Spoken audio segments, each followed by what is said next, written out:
অভিযুক্ত করে সেই সকল সাংবাদিকদের তালিকা তৈরি করে জাতীয় প্রেস ক্লাবের ভারপ্রাপ্ত সভাপতি ও ভারপ্রাপ্ত সাধারণ সম্পাদকের বরাবর আবেদন করেছে বৈষম্য বিরোধী ছাত্র আন্দোলন। 10 আগস্ট শনিবার বৈষম্য বিরোধী ছাত্র আন্দোলনের সমন্বয়কদের স্বাক্ষরিত এই আবেদনপত্রটি সশরীরে উপস্থিত হয়ে বর্তমানে দায়িত্বপ্রাপ্ত নেতাদের হাতে তুলে দেন। আবেদনপত্রে সমন্বয়করা বলেন, প্রেস ক্লাব একটি জাতীয় প্রতিষ্ঠান।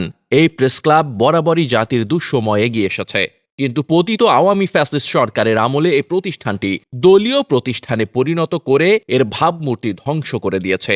শুধু তাই নয়, প্রেস ক্লাবের সভাপতি ফরিদা ইয়াসমিন, সাধারণ সম্পাদক শ্যামল দত্ত প্রতিনিয়ত পুলিশ ও আওয়ামী লীগকে মদদ দিয়ে এবং টকশোতে উস্কানিমূলক বক্তব্য দিয়ে ছাত্রদের রক্ত ঝরানোর মতো মানবতা বিরোধী কাজে জড়িত ছিল।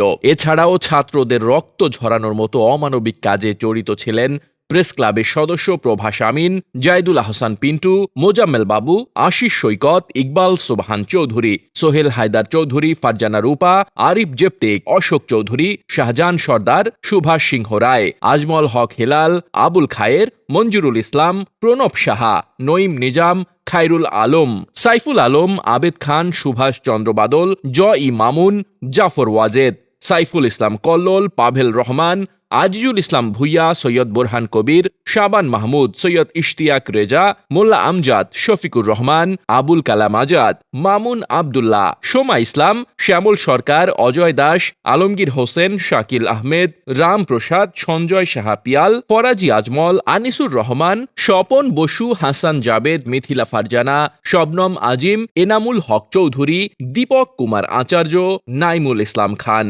আবেদনপত্রে আরও বলা হয়, আমরা মনে করি সাংবাদিকতার আড়ালে এদের কর্মকাণ্ড ছিল জাতীয় স্বার্থ ও রাষ্ট্রবিরোধী।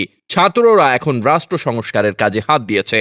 এ সকল জাতীয় দুশ্মনরা প্রেস ক্লাবের বা সাংবাদিকতার নাম ভাঙিয়ে আর যাতে জাতির ক্ষতি করতে না পারে, সেজন্য তাদের বহিষ্কার ও সাংবাদিকদের অঙ্গনে নিষিদ্ধ করার নিবেদন জানাচ্ছি।